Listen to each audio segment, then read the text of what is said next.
So thank you everyone for joining us for what is the latest in the Millennial Insight series online. Some of you may not know the Millennial family, but we are a family of brands.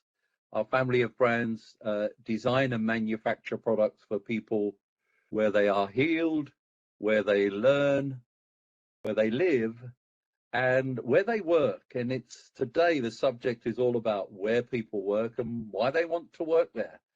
And we have a fantastic guest. Our guest today is Naomi Sakamoto, who is with Gensler. And Naomi studied urban design, linguistics, and civil engineering before finding a calling in architecture. That vocational call came.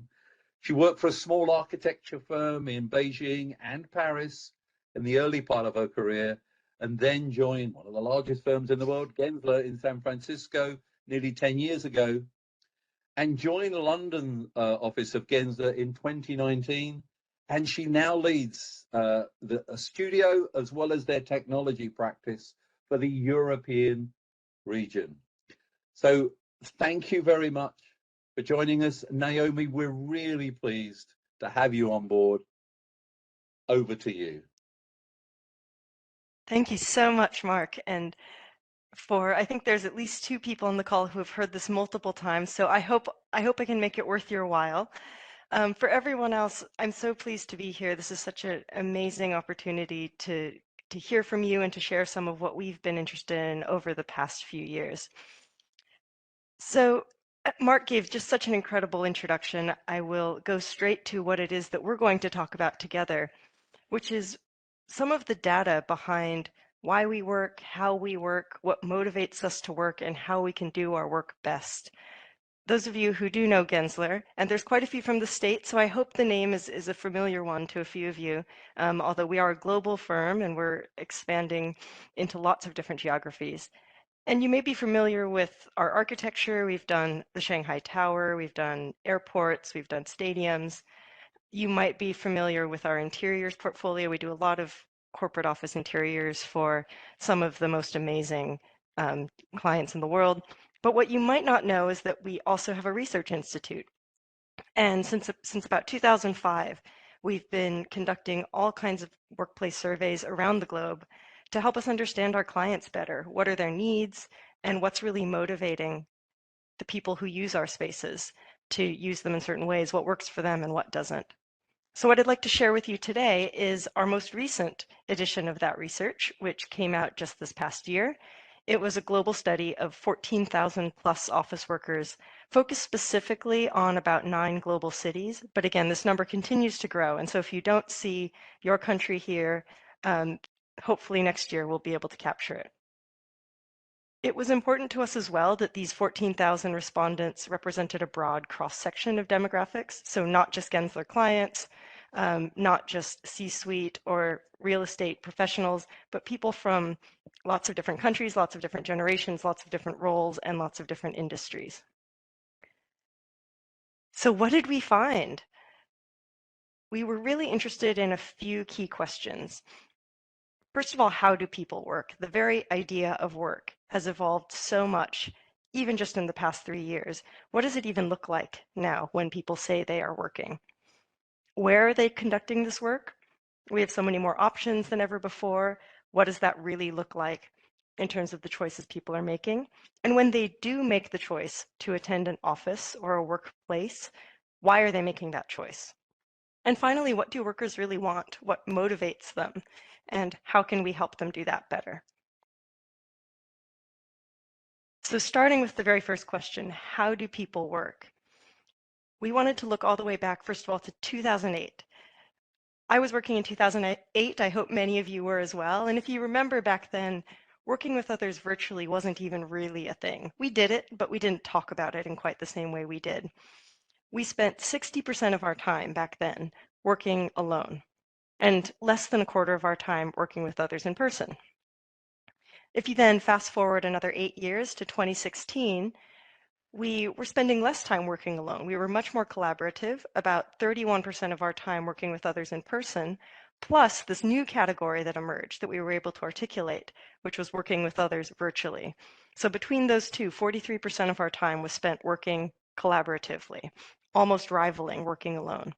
And then you can see there's smatterings of learning and professional development and socializing in both of those data sets. So then, of course, boom, 2020, COVID, what do you think happened? Interestingly, we saw a decline in working alone from 2016 to 2023. This went from 47% to 38%. Not surprisingly, we saw an increase in working virtually, 12 to 16%, slight increase in working with others in person. The biggest change was the learning and professional development and socializing components almost doubled. So we might imagine that there was a pent-up demand post-pandemic to learn, to come together, to grow as individuals. And the data I just showed you, the specific timeline data, was from the UK, but it was pretty similar everywhere we did this study. So if you look at the green pie slice there, you can see that's about 40 to 45% of time spent working with others. The blue pie slice was about 30 to 40% of time working alone. And the, what is that, sort of beige and red, about 20 to 30% of time learning and socializing. So where is this work happening? Again, we'll look back quickly in time to 2016. Feels like it was just yesterday, but actually quite a long time ago in terms of data. So back in 2016, we spent 83% of our time on a company's premises. This could be an office, it could be a building site, but someplace that was owned and managed by our company. Then, of course, 2023 comes. Our respondents told us they spend just under half their time on those premises. So we went from 83 to 46%. Again, as you might expect, almost a quarter of our time is spent working at home. But what was really interesting was this blue bar. So you can see that a third of our time, almost a third, more than the time we spend working at home actually, is spent in other locations. So those are third spaces like cafes, like libraries, client sites, it might be at airports. There's a really great parents' room in my kids' nursery that I do a lot of work in. We spend almost a third of our time in these locations, which is, again, a new category compared to 2016. And I like this because if you look at LinkedIn, you spend too much time on LinkedIn the way I do sometimes, you might think that there's a endless struggle, a sort of a do or die battle between office and home. And the reality is much more nuanced. Office, yes, home, yes, and also other locations. So what we're seeing is not work from home or work from office, but work from anywhere.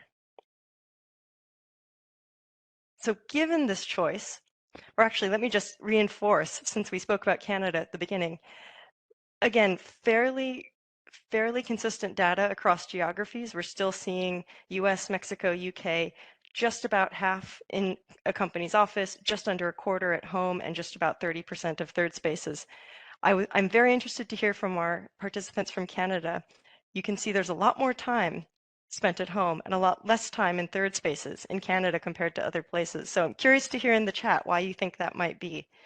We are digging into this data this year to try to understand some of the why, but very curious to hear insights as well. So given all of that choice, all the different places that we can conduct our work, why are people choosing the office? What's motivating that choice? Again, going back to the pandemic from our survey in 2020, 2021, top of the charts across the board was working in person with team and colleagues. We all wanted to be together. You can see socializing is right up at the top as well.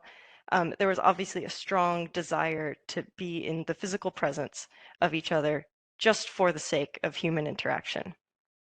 And then, interestingly, in 2023, what we saw was that the top categories across the board were less about socializing, less about in-person interaction for its own sake, and really about focusing. We see focus rising to the top across geographies. You can see it in the UAE, Singapore, Philippines, Canada, US, and the UK.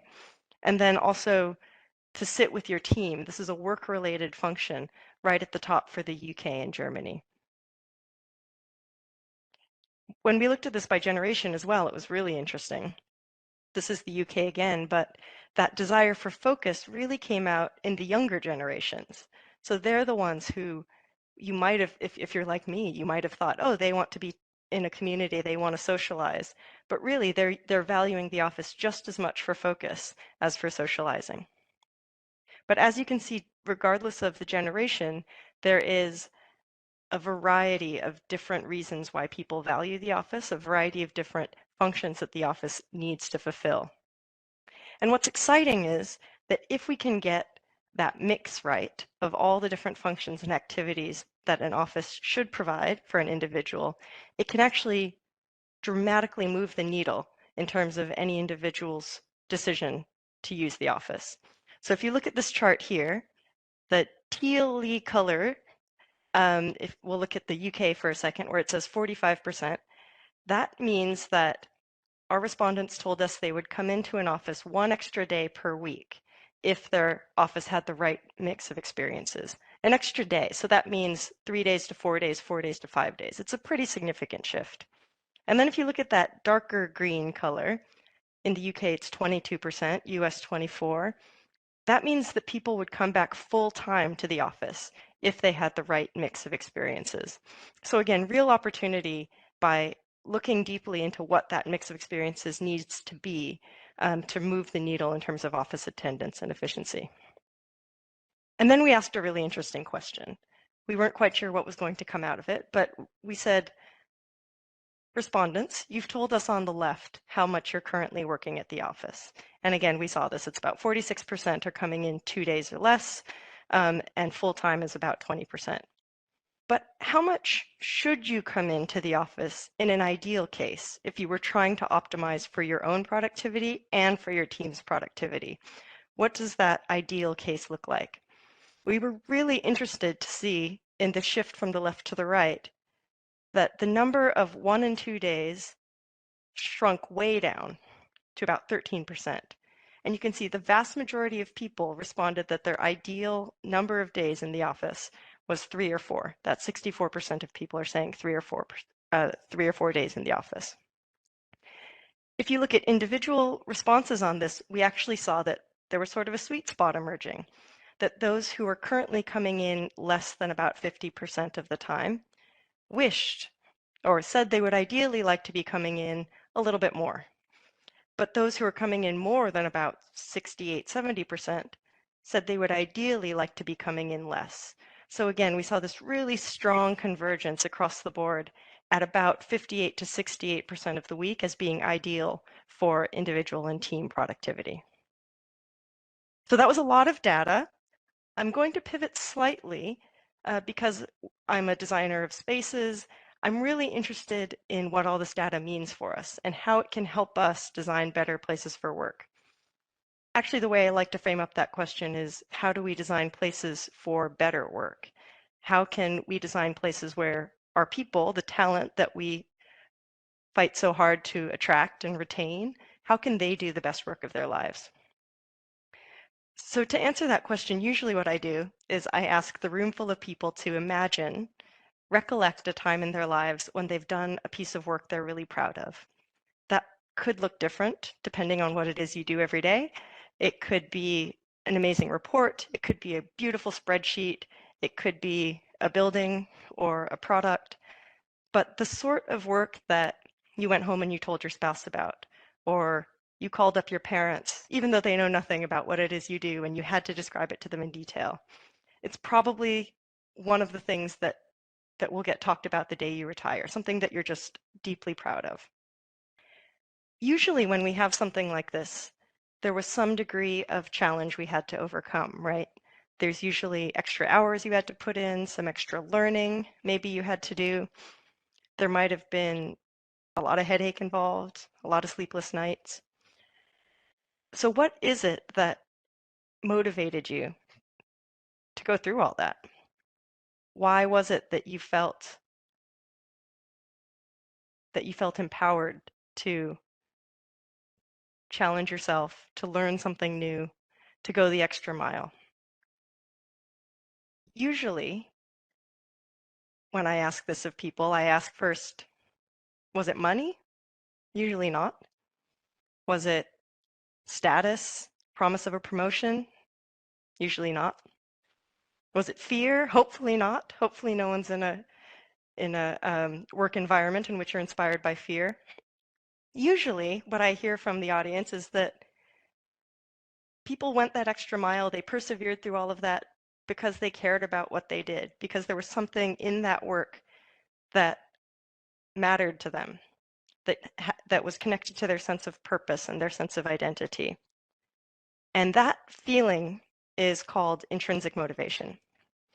In the 1980s, there was a great study of intrinsic motivation by Deci and Ryan, and it broke down intrinsic motivation into three key pillars that are universal and innate needs.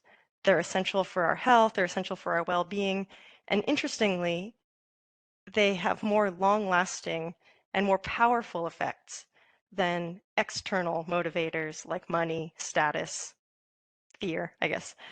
So I think what's interesting about this is that if we can design workplaces to activate these three pillars, to activate intrinsic motivation, we can activate employees' inner desire to succeed, to improve, and that on its own can be a powerful driver of business results. So let's look at these one at a time and see what they mean for design. The first of these is autonomy, the desire to feel control over our work, to feel like we can choose how we work, where we work, when we work.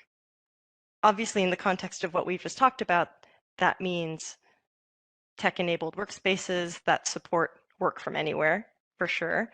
It also means spaces like what you see in the picture on the right, which are configurable, hackable, that an individual team can mold to their own desires over the course of a day or a week. But interestingly, in the context of our data, this was really about variety within the workplace. So we already saw that wide range of spaces that generations need in order to be effective, and we saw how impactful getting that mix right can be to their choice on whether to choose the office. So in order to design for autonomy, it's really about providing that variety of spaces, environments, and postures so that you have a choice within the context of the office. So that's everything from a variety of different amenities, places you can go to experience different parts, use different parts of your brain, use your body different ways, but it also means different environments. So places that are quiet, places that are buzzy, places that are dark, places that are bright, places where you can stand, and places where you can lounge. All of these are really important options for an individual to feel like they can choose their own setting. One great example in the picture in the upper left is the building I'm sitting in now. That's number 6 Moortown. Anyone based in London, you're welcome anytime. This is our Gensler HQ here in London. It's our European headquarters. And it was really important to us to not only showcase our design through all of these different types of environments and spaces, but to provide that to our employees as well, because we know that creativity comes in lots of different forms, and we wanted to give our own employees the opportunity to unlock it. Going back to the data, this sense of choice is really powerful and very strongly correlated with workplace effectiveness and a great workplace experience. So you can see in the wheel on the left there that the number of workplaces providing choice has ratcheted up dramatically just in the last 3 years.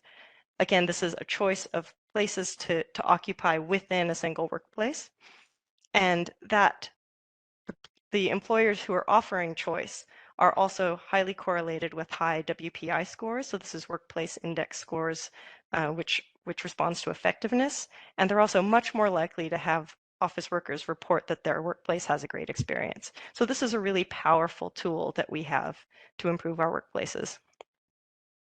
And this trend is even more pronounced if we look at innovative companies. The most innovative companies are, in this case, we defined it by 6 exterior factors. These were 6 factors designed by FutureThink based on a variety of different things. We always come back to it at the end, but really it helped us understand which companies were actively designing for talent, for creativity, and for thinking laterally and broadly. And what was interesting about this is that we sort of expected that there would be one key amenity, one type of space that innovators would provide that others did not.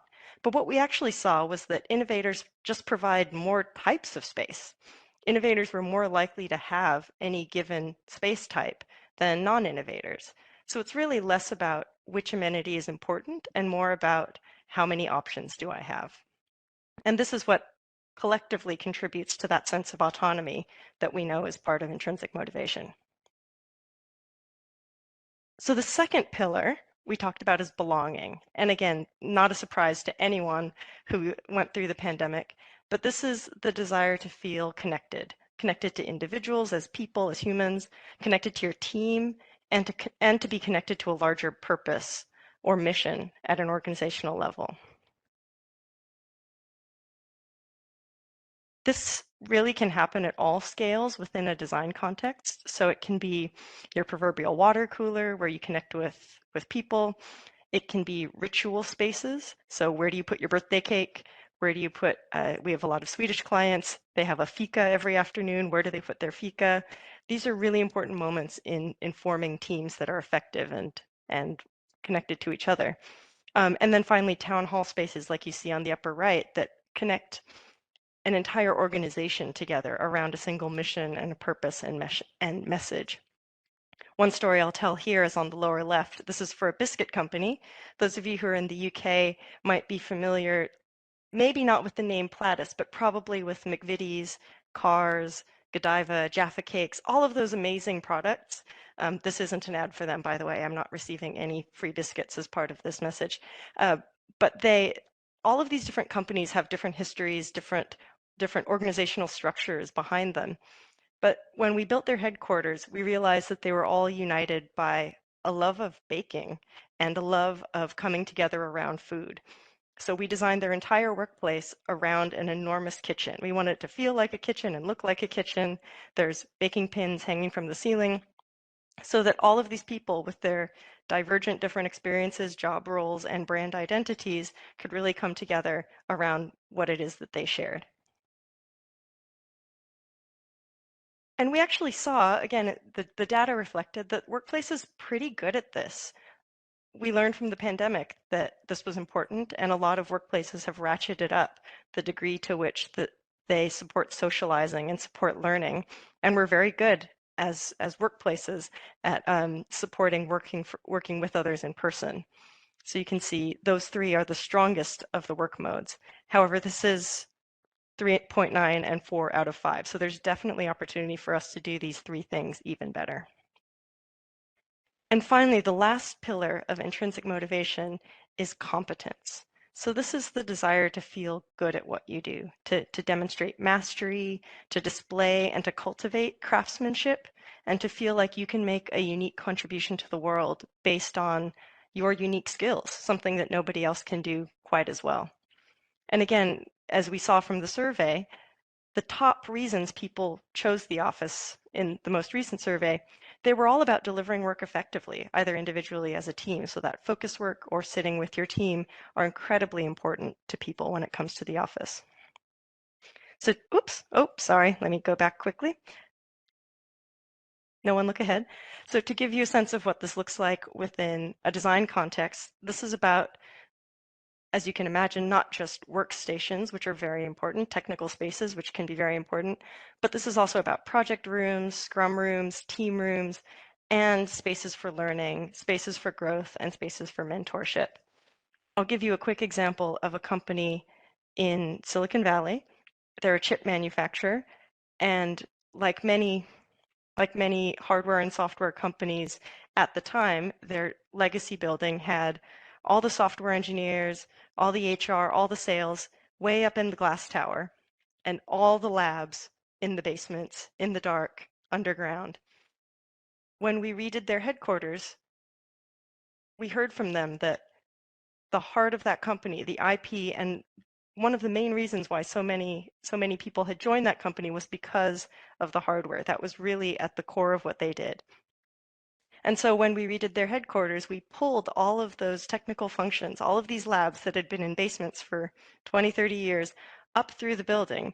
We put them right next to the tea points, the coffee points, so that every time anybody from software, from sales, from marketing went to get a tea, went to the toilets, they passed by the labs where all of the hardware was being developed. And so you got this incredible intersection of conversation, of people doing different roles, and it was really an opportunity for the people in those hardware roles to showcase their competence and feel proud of what they did. And again, we saw this even more strikingly with high-performing workplaces. So they're really providing easier access to spaces for critical work activities, whatever that means for them. And so finally, we saw that high-performing workplaces positively impact all of these different types of organizational outcomes.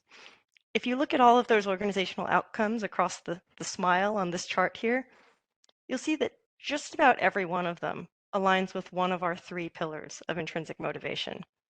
So I think you could also probably conclude that the highest performing workplaces are those that spark intrinsic motivation within their employees. And that if we can provide spaces for these 3 experiences, autonomy, belonging, and choice, and competence, then yes, we're responding to what workers told us they want in the survey. Yes, we're providing places where they can be productive. But maybe more importantly, we're providing spaces which make people want to do great work. And I think as a designer, that's really exciting. So I'll close just with a few speculations. Data is obviously a moment in time. You see that things change quickly these days, especially when it comes to the office. So what might be next? As Mark said, I work closely with tech clients. It's one of the things I love most about my job is getting to work with innovators and people who are always looking out to the horizon. What does the world of work look like in the future? I will add that these are all speculations and unsupported by data, so bear with me. But what if the office is an accelerator for collective progress? It won't be a surprise to anyone here that we can construct echo chambers around ourselves so easily these days. Our communities, our families, our friends, they can all be composed of people who share our backgrounds, who share our perspectives, who share our opinions, who read all the same things, who watch all the same things. Maybe the only place in our lives these days in which we can't choose the people around us is the workplace. It might be the last place in society where we're forced to interact with people who we disagree with, who are really unlike ourselves, who come from different backgrounds. And this friction, or even this tension that we feel between us and those individuals, it might be uncomfortable, it might be difficult, but I think it's actually important. I think it's important for our personal growth. I think it's important for society. And I think it's important for innovation. Those are often the sorts of conversations that really spark change.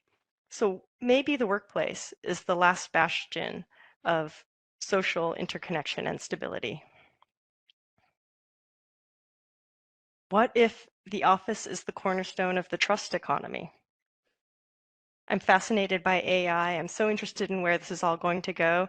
I was interested, Mark, to learn that on this recording, closed captions are available. So imagine a world in which the software, the WebEx software, is capturing all of my words and putting them into a large language model. Everything I say on Teams calls, WebEx calls, all day, all of my emails, all goes into a large language model that can then generate a response that sounds a bit like me. It uses all my favorite words. It has my standard sentence structures. That day is pretty much here. And then we also have the technology to overdub those responses with my voice, my accent, my tone, my little inflections that I do. And we can also align those now with an avatar or a deep fake that can mimic my gestures and the three-dimensionality of my face and my body. So in this world, almost any virtual communication could be inauthentic. It could be manipulated. It's suddenly questionable, right? Whether I am who I say I am, and whether the advice you're hearing and the opinions you're hearing are really from me, or whether they're from an external actor who may have ulterior motives. And this is happening at a time when businesses rely more than ever on expertise outside of their own to solve complicated problems. Very few of us in the traditional fields that we studied in university have all the answers to the problems we face. We need to rely on lawyers, on other creatives. We need to rely on the whole supply chain to really do what it is that needs to be done. So maybe face-to-face interactions within this context are going to be more important than ever because it's the one context in which we truly know that we're talking to the person who we think we're talking to. Maybe in this world that relies more than ever on trust, the workplace will become a cornerstone in our new economy of trust. And finally, I will leave you with a story about a sausage factory. I heard we have a few people from Chicago. You might actually know the factory I'm talking about. But I wanted to tell a story about a factory that was built in the late 19th century, let's say the 1870s. And like so many industrial plants at that time, it grew, it was cobbled together from other buildings. As it grew and scaled, functions moved around and changed. And by the 1970s, in order to get the sausage from the place where it was cooked to the place where it was dried, a guy named Irving had to pick it up, walk it through the room where they cooked the corned beef, down a corridor, through the boiler room, down a lift, finally into the room where it was all dried. And he did this hundreds of times a day. So obviously, like any good architect, the architects who designed the renovated building in the 1970s or 80s, the first thing they did was to take the room where the sausage is cooked and the room where the sausage is dried and put them right together. It's perfect efficiency. It's what we all learned how to do in architecture school and design school. There was only one problem, which was that when they tasted the sausage that came out the other side, it was terrible. The sausage did not taste the same. It turned out that that long walk that Irving took every day from where it was cooked, down the lift, through the corned beef room, through the boiler room, down the corridor, that was actually their secret recipe. And they didn't know it at all at the time. So then I think about lockdown. I think about the pandemic. And suddenly we didn't have to commute to work anymore. And we thought, great, I'll put more meetings in. Suddenly we didn't have to travel to client sites. And we thought, that's great, I'll put more meetings in. Suddenly we didn't have to wait outside a meeting room or go from one meeting room to another. And so suddenly we could have meetings that just went back to back to back. This seemed great, seemed like a perfect exercise in efficiency. But what if our commute to work in the morning was actually an opportunity to see a bit of the city, see things that surprised us or delighted us or were unexpected? What if our transit to our client site was actually an opportunity to walk and be in nature and get a bit of exercise and think about things differently? And what if those moments waiting for a meeting room to free up were actually part of our secret sauce all the time? That was when the magic happened between people. So I wanted to encourage us as we think about the future of the workplace, not to leave efficiency behind, but to remember that perhaps the workplace is less a container into which we can jam as many functions as possible, and more a frame or a platform into which our lives and our human experience can be supported. And with that, I will leave you. Happy to take any questions, however. Great, thank you very much. Again, fascinating stuff. We do have lots of questions. Just to clarify, I keep getting asked, but there will be a follow-up email with links and a deck. So look out for that in the next 24, 36 hours. I'm just going to stop you sharing and some questions for you. Going right to the beginning, are co-working spaces buildings included in the other locations that you mentioned right at the beginning?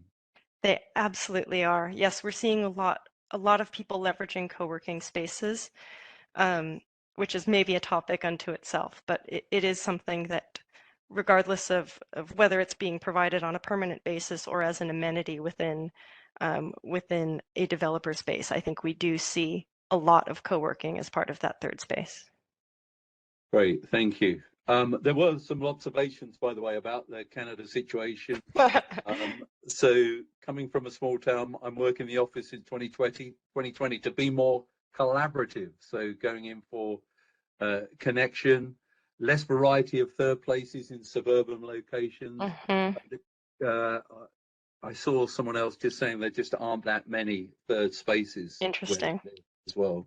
Maybe that's a market opportunity if anyone wants to pick that up. Yeah, absolutely. So a question for you. How do we convince people to work in open spaces and collaborative spaces when they're lawyers? Any law firms out there? Or I guess the question is that the right thing to do? What about lawyers? That's a really, really good question. One of my colleagues specializes in law firms, and without naming any names, they've just gone through one of the biggest transitions to activity-based working of any law firm in the UK. And exactly to your point, Mark, I think it has to be right for the people using the space, for the culture of that company, and for the expectations of talent. In this particular case, the lawyers, including the partners, including all the fee earners, were 100% on board with a more collaborative setting. They did have to have a larger proportion of space for focus and for confidential conversations, so that didn't go away. It was just supported at a collective level rather than an individual level. But there was definitely a lot of work, a lot of behavioral change, a lot of organizational transformation that had to happen in order to make that real estate proposal possible. But it is possible, it is happening. Great, thank you. I'm trying to keep track of all the questions here. So, and in fact, whilst we're on that, other people asked, what about universities as well? How does this apply to universities? And someone said even manufacturing. What about that? Where how does that work as well? Yeah, it's interesting. I think I saw Helen on the call. We were having a conversation at one point about universities, how academics might be, they might even have lawyers beat in terms of the connection to offices. So I think it's definitely an evolving conversation. Again, I have a different colleague who works in the education sector, and we know that there's, oh, there's Helen, hello. We know that there's a strong desire from a values perspective to intersperse faculty more, to intersperse teaching more, and to find that intersection of the silos, the bits in between that we talked about in the last slide. So I think again, it's about finding the right way to do that. We spoke in the last conversation, Mark, about the need to engage with the end users, make sure that they're contributing to the conversation, make sure that they feel heard. The wrong way to do it is to tear down all the walls and expect it to work. The right way is to understand what the needs are and what the possibilities are in a given moment from the people who are using the space. Great, thank you. This is an interesting question. How do we do this on a budget? See lots of solutions to revamp the office and buy lots of beautiful agile working furniture. The more the merrier, in my opinion. But anyway, but what if you can't do that? It's a good question. I think a lot of what we do isn't necessarily more expensive from what we've seen. Obviously, a lot of our clients right now are under cost pressures. They might be experimenting with things and much less willing to invest in anything that is a permanent solution or that goes into their CapEx rather than their OpEx. So we absolutely get this question a lot about where should I be spending my money and what's the best use of our annual budget. What we are seeing in general is sometimes our clients are taking less better space. So they might be spending the same amount, but investing in certain places. Rather than having a sea of desks, they might have, say, a higher spec T point or amenity. We are also seeing a lot of experimentation. So clients who are building pilots or prototypes. And if you frame it as a pilot or a prototype, it doesn't have to be perfect. It doesn't have to be finished and pristine. People know that they can use it and manipulate it and comment on it. that's part of the change management process, and it's part of learning what really works for an organization. Great, thank you. Kinsey asked, what was the citation for the intrinsic motivation research? I can send that across. It's Edward Deci and Richard Ryan, I think from 1986. Great, thank you very much for that. And she does make the observation, which I thought was interesting, that third spaces can offer people different sensory styles and different thinking, because it might be what they want in the office as well. A silent versus ambient noise. Right. Before I'm going to ask you another question then, Maria also said, is the low scoring on working with others virtually, is it due to acoustics, privacy, technology? Any idea what that is? I can speculate. I'm looking over my shoulder at the Research Institute because I don't have data to support exactly why that is. But I can speculate that I think it's a combination of those things. I think the way we work with others is changing, certainly, and more conversations are like this. They're hybrid, there's a virtual component. A lot of our meeting spaces are not equipped for hybrid conversations, virtual conversations. And so you do get frustrations with technology, you do get frustrations with acoustics and acoustic overspill. And I think that can contribute to the feeling of let's say, a less successful experience in the aggregate. And of course, we still are looking for the best solutions, for standard solutions for hybrid equity, so that people who are contributing to a meeting or a conversation remotely feel an equal part of the conversation, especially within a collaborative conversation rather than a presentation. So I think if we can solve for these things with design and technology, those frustrations will start to diminish. But as you heard at the end, I do think we're still seeing a lot of value in collaborating in person, in purely in-person settings, particularly in creative industries. Great, thank you. This is probably a question that earns you your fee when you're acting as a consultant. Uh-oh. Are you ready? I'd love to hear your insights on how to bring people into the office. So when your office is already designed with all these things in mind, we have top of the range, innovative offices, a very engaging employee experience team who spend a lot of time and money encouraging engagement and belonging, and yet we still struggle with the return to office. It's so interesting, and you're not the only ones. Know that first of all. It sounds like you're doing all the right things. This has started to feel like a chat show. I'm enjoying it.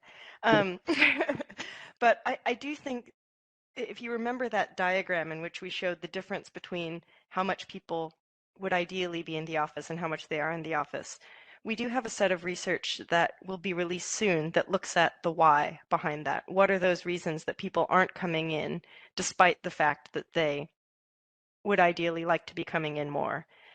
And a lot of those reasons are about workplace design and organizational and operational design, but a lot of them are not about that at all. A lot of them are about where the office is located or the commuting demographics of people within that catchment area. Are people coming a long distance? Are there often train strikes? Looking at London, what are people's personal circumstances? So the individual demographics of an organization matter a lot too. Are people caretakers? Do they have children? Do they live in a flat share with 12 other people? And then finally, job role and function for that office is really important. So if you have a group of people who have an amazing office with everything they would ever need, but their entire team is sitting in Asia Pacific and all of their calls are at night, it's going to be really hard to get those people to come in. So what we're seeing from the data is that these three factors beyond the office itself really matter. But to the person who asked the question, we'd love to talk to you and dig into it a little bit more because they do tend to be unexpected surprises when it comes to these things. Great, thank you. One here, this is an interesting view here. The workplace should be more of a magnet rather than a mandate. But what do you think about the UK government's latest request that everyone is working back in the office 60% of the time? It's interesting. Um, agree with the magnet versus mandate. I'll just say briefly that the most recent research that will be released in the new year does share some information on mandates, and if we go back to the three pillars of intrinsic motivation, you remember the first one is autonomy. And what we often experience with the mandates is that they actually lower that sense of autonomy, that they often, even if people were coming into the office, say 3 days a week, before a mandate, they might actually come in between 8 and 12% less once there's a mandate in place, even if it aligns with what their behaviors already are. So there is a psychological effect at work with a mandate. Um, that said, you can certainly see that research is converging around a 58 to 68% of the time that people ideally want to be in the office. So creating an environment where that's possible and using that as the baseline assumption for planning your space, I think is reasonable. For a generic company, obviously we would look at individual companies separately. Okay, thanks. A question from Henry. How do you manage the expectation values of senior staff, which we have to acknowledge is probably slightly older, to the expectations of Generation Z, the Generation Z might want to do deep focus, and the senior staff are tending to go in to collaborate. How do you balance that out? That is a really good question. I wish I had a great answer for it, but I do think we're certainly working with a lot of companies around behavioral change, cultural change, and this is not only getting new joiners into the company to understand value, but it's also about people who have been in the company for a long time, understanding how you lead and manage multi-generational companies. We now have 4 to 5 generations in the workplace, and this is really different from the way it was 20 years ago. And we now have a distributed workforce in terms of time, in terms of place, in terms of location. So there are a new set of tools that leaders and managers need that are very different from the toolkit we had 10 years ago. And we do have some streams of work with clients that are helping to develop authentic leadership tools for senior leaders, um, for organizations as a whole. These include things like how do we develop empathy for Gen Z who went through university during COVID, who have very different relationships to each other, to the office, and to their work than we do. Many of them have side gigs. The sense of loyalty and legacy within a company is very, very different. So I do think it's going to be a challenge. There are no easy answers, but a big part of it is talking about it and creating opportunities for people from across the spectrum to engage. Great, thank you. I do love that words matter, and I always think that it's not just the words, it's who's saying the words and how those words are being said. So I'm going to ask you this question from Mary. Do you consider mandates to be the same as a hybrid policy? It is a really good question. I will put it this way, and I hope I'm stating this correctly. We did ask in our research about the mandate, policy, guideline, or total freedom. Where we saw let's say the depression in actual attendance rates was with mandate. From what I remember, I will verify this, but from what I remember, you don't see that same effect, that sort of behavioral discount happening with things that are framed as guidelines or policies. But as with any of these things, it's also about how it's communicated, not just the words, but how they're said. And if you call something a loose policy, but then the expectation from senior leadership, to the last question, is really to see everybody every day, then I would expect you would see some of the negative effects of a mandate. Great, thank you. The questions are going past so fast, it's hard to keep a track of them. For conducting a pilot space, I'm curious about the type of questions you ask to get the right feedback that is actionable. For the pilots. Yeah. Yeah. No, absolutely. I think as with any experiment, it's important to clearly state the question up front and what it is you're trying to test and to articulate that test throughout. So a lot of times it can be as simple as testing furniture, and we might have worked together on some of these, Mark, but saying, do you really use lounge furniture? Do you really only use furniture that has outlets and laptop tables? Um, do you use the height adjustable functions on chairs and on workstations? So they can be really focused in that sense. But what we tend to do is to test whole new space types these days. For example, we're working with a lot of clients on public-facing experience centers, for want of a better word, for tech companies. So companies whose mission and output might seem really abstract suddenly want to have a public presence that explains what they do and why it's important. And that's about attracting talent, but it's also about attracting a pool of end users. So what does an experience center look like for a company that does software as a service? That's something we had to invent, and we had to do at a small scale, test, see if there was engagement, see if it was telling the right story before we actually could build it out. Great, thank you. I'm loving all the observations, and thank you for that. And I am going to share the chat with you afterwards, Naomi, because I think Great. you'll find it intriguing. But I'm going to give you the last question. Jax asks, curious if there are any studies showing leadership and senior employees taking the lead on coming into the office and utilizing of various spaces outside of the office, and whether that affects the rate of people returning to the office. Yeah, that's really interesting. We don't have any, to my knowledge, we don't have any numbers on that. But anecdotally, I would say it's really important. I think, again, like any organizational change, a lot of it is modeled from senior leadership. And as you also saw from some of the um, demographic data, one of the big reasons for millennials, I think it was the older millennials, to come into the office was access to senior leadership. So if you're activating that opportunity for someone who's accelerating in their career or who's, say, middle manager wanting to make the jump to senior manager, if you're giving them that access and the office as a tool for that kind of visibility, you can see how that would make a difference for them. Great, thank you. And to those that have said, oh, I'd love to take the conversation further with Naomi, we will be sending her contact details, but I've put in the chat a LinkedIn profile, so do feel free to connect. Thank you, everyone, for joining us today. Look out for the follow-up. As you leave, you'll be taken to the feedback. But a big thank you to Naomi for an outstanding session. We're loving this, and we'd love you to come back and share 2024's. Let's do it. We'll have more answers then, I hope.